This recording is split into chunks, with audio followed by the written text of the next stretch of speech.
Hello, this is Dan Terrace for Bio Video Daily Show, and I'm here with Glen Giovanetti from Ernst & Young.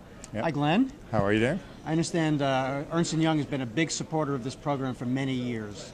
What value do you get out of coming to a biotech meeting?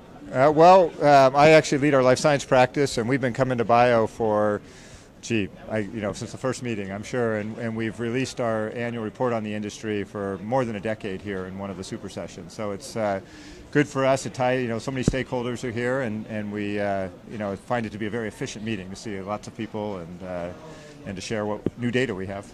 So your report is unique because you look at various stakeholders, not just the science community, not just Wall Street. How do you get all these people together? Well, one of the things we've done for years is to have data on the industry around financial results and financings and so forth, which a lot of people look for. It becomes a reference for a lot of different types of stakeholders.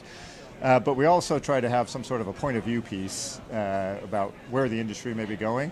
And in that, we like to bring in lots of stakeholders to share their views. So we'll typically have industry CEOs, big pharma folks. We've got a couple of people in this year's report from research consortia, One Mind for Research and the Coalition Against Major Diseases, which ties in with our theme. So we do try to bring in lots of stakeholders, lots of views, and then again share that here at the conference. And you have a couple of examples of your recent approaches. Can you talk about those? Yeah, the sort of main perspective this year is we've been thinking about the efficiency of R&D, and in particular because we're in very resource-constrained times, for the biotech industry, but also for the pharma industry.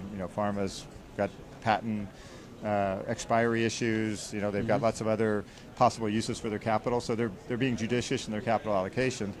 And so when you talk about constrained resources, there's a need to look for efficiency. And so the perspective this year is around something we're calling a HoLNet, Holistic Open Learning Network, around how could we bring together constituents across the ecosystem to look at some of the major research challenges. So it could be around a therapeutic area, for example, and really look at it, how could you pool data most efficiently to gain insights and to make R&D both hopefully more predictive, but at least more efficient.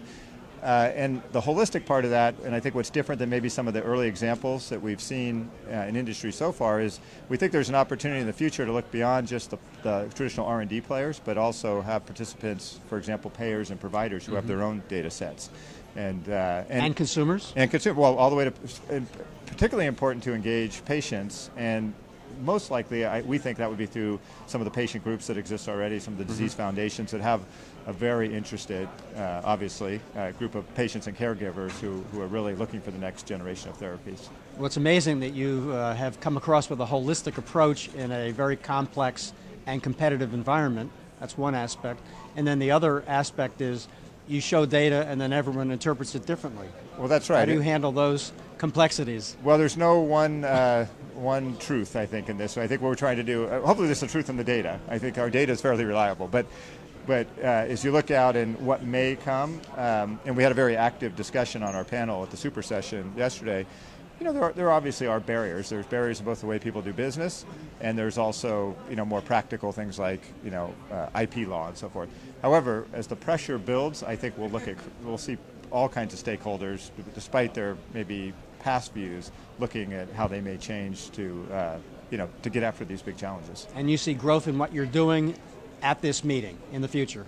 In terms of what we do here? Yes. Yeah, well, this is always a big date on our calendar, absolutely. And it's a full dance card, every year.